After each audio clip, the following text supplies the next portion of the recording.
Good morning, true art believers. This is Painting with Pearson, and as you can see, I'm dressed in my Saturday best. You know, an old green hoodie by Adidas, or is it Adidas? I don't know the brand because I don't see brands, just see a word. And I'm wearing some nice PJs that have Saint Bernards on them.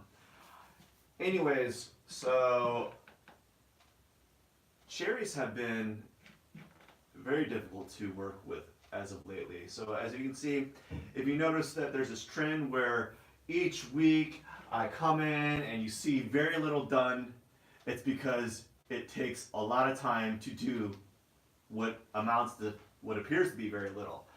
Um, so I've been working on these cherries for the past, I don't even know, like if anything past the week is a blur to me. So longer than 2 weeks.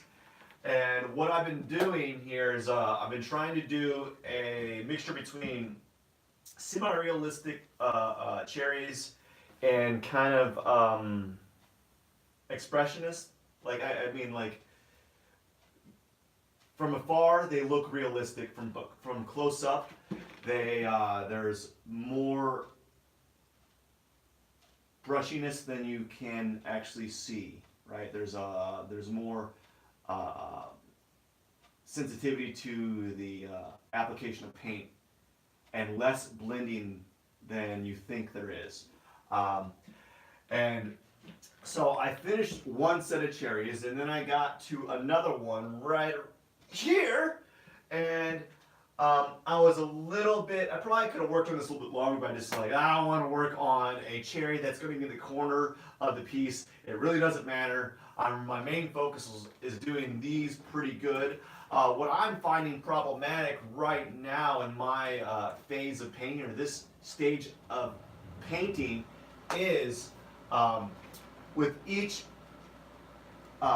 new cherry that I'm doing, I'm becoming more sensitive to the source material, and I'm seeing new things that I wasn't seeing with the first iterations.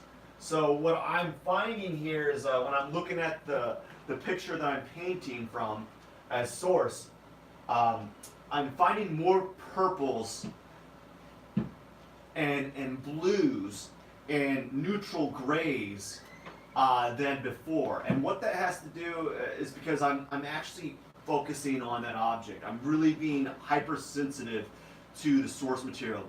And what I like to look at when I'm painting is color and transitional value, color relationships, and see how I can manipulate the shadow and be dynamic with my color choices, right? So whenever we see like a cherry, we're not just taking a cherry and then uh, um, raising or lowering the chroma, right? We're making it darker or lighter, right? So what I'm saying is I'm not taking alizarin crimson and then I'm just adding more white or adding more black. What you're gonna find is when you do that, you make it really chalky. It flattens the thing. But the reason why it kind of looks realistic is, especially if you're really good at this, it looks realistic because you're able to, you're really good at that transitional value, and that's creating that realism that the artist is seeking. I kind of do a mixture between that. What I tend to do is I play around with blacks and white tones or white colors, right? But I'm also being aware and conscious of my conscience. No, it's not my conscience. My conscience is. I'm being aware of how I'm applying the color in conjunction with the blacks and whites, because I think that makes for a more dynamic painting, at least to me. Unfortunately, much to my chagrin, I think that's a good word for it. It's increasing the time that is necessary to make these cherries pop. And I'm just so worried because I'm on a deadline And these, I want them so good, or I want them really good, but I'm trying to expedite them. So I'm getting faster at doing them, but I'm also getting more dynamic and interesting. So like there's this leveling up. Like I'm increasing the speed. My ability to paint them is faster, and then my ability to paint them better is kind of lagging behind. So I'm like getting better, but I'm also getting faster.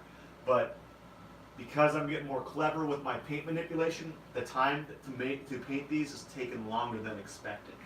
And I'm actually worried about painting these leaves here because I want to paint this one with the same method that I'm painting the cherries. So quasi-realistic, you know, I don't want to be hyper-realistic because I don't have that kind of time.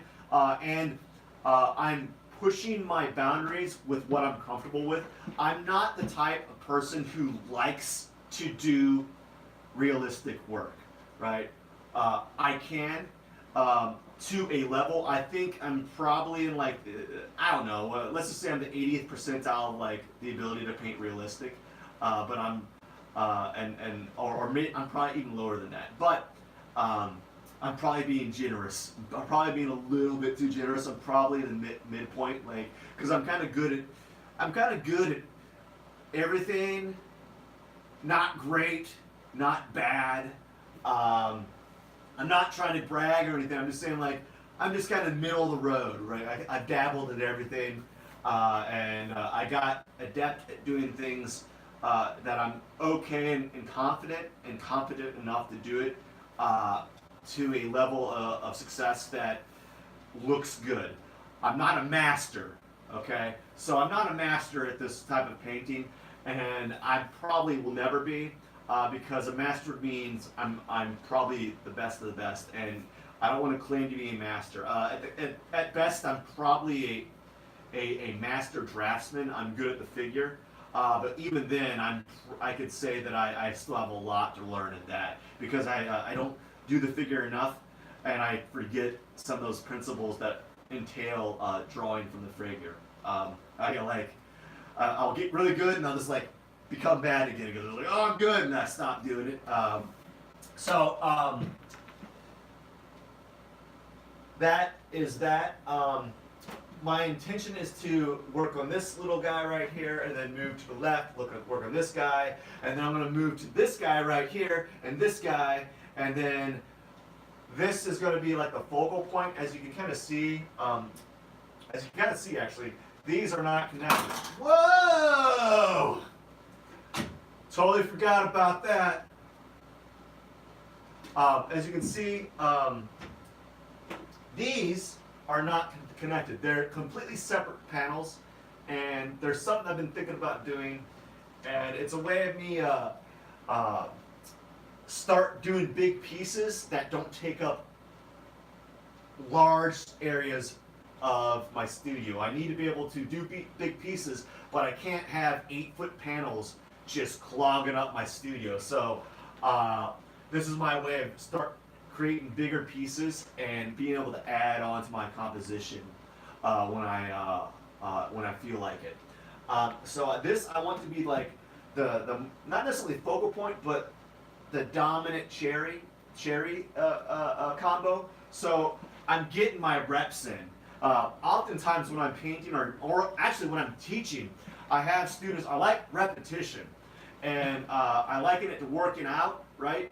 I want people to get their reps in, and what I mean by reps is repetition, and get that practice in so that you log in some hours so that when you execute your drawing or execute your painting, you have the confidence to do it well, right? I am confident enough to do these without actually practicing, or this is kind of like my practice in itself. So what I'm doing is I'm getting this was my practice one, this is my practice one. These two are going to be my practice cherries, and this one will probably be either, it may or may not be the best, but it probably would be the one that I'm most confident with because I've got my reps in prior to working on this one, right? So like there might be certain elements of others of the other cherries that I like, but I think this one, when I get to it, will be a an all-encompassing one. So I might take things from each one that I thought were working and put it in this cherry. For instance, this area was a little bit like a purplish blue. Then I moved to this one, and I changed it. It's still kind of a blue purple, but I knocked it down with some Van Dyke brown to basically dilute those high chroma colors and make it a little bit more muted. And I think that works and it helps. So I've learned from this one, and I'm trying to apply it to my future cherry paintings. So that's what I tend to do. So I learn, reformulate, and then go again. Like in this one, there's some dots here that I use to kind of like add little highlights in the cherries, because I was noticing in the photo there's these little bitty flecks of white, and I was taking a page from Alma Prima, where wet on wet essentially, and what they would do is they'd apply very thick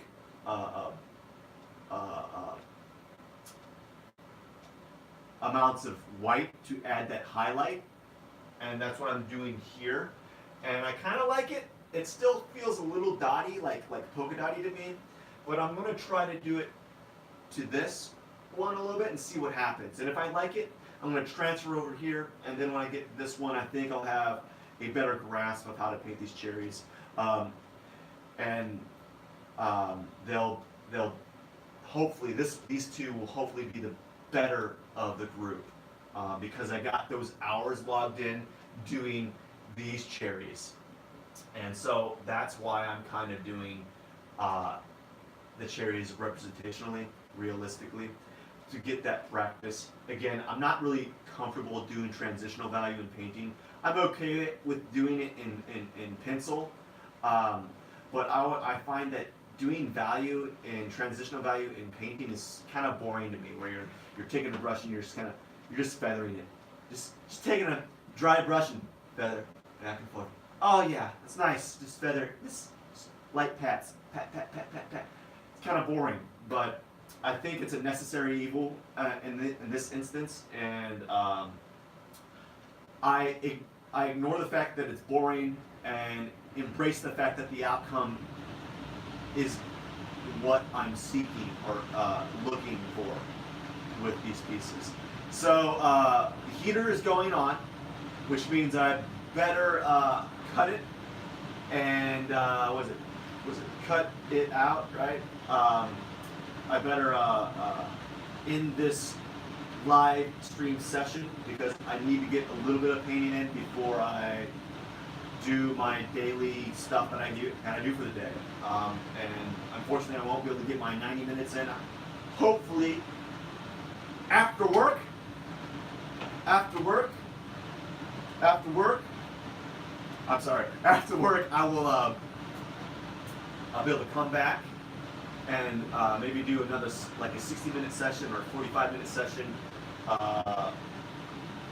near the end of the night to compensate and make up for that loss of time. Again, if you want to see more of my work, I'm doing watercolors on the side. And I also have some hamburger paintings available for prints on my website. You can visit www.mattpearsonart.com. My Twitter is also Matt Pearson Art, and Facebook Matt Pearson Art, and my Instagram is Matt Pearson Art. Thank you very much for stopping by. Really appreciate the support. Please follow, share, pin it on Pinterest, tell your friends, tell your relatives, and stay classy. All right, bye.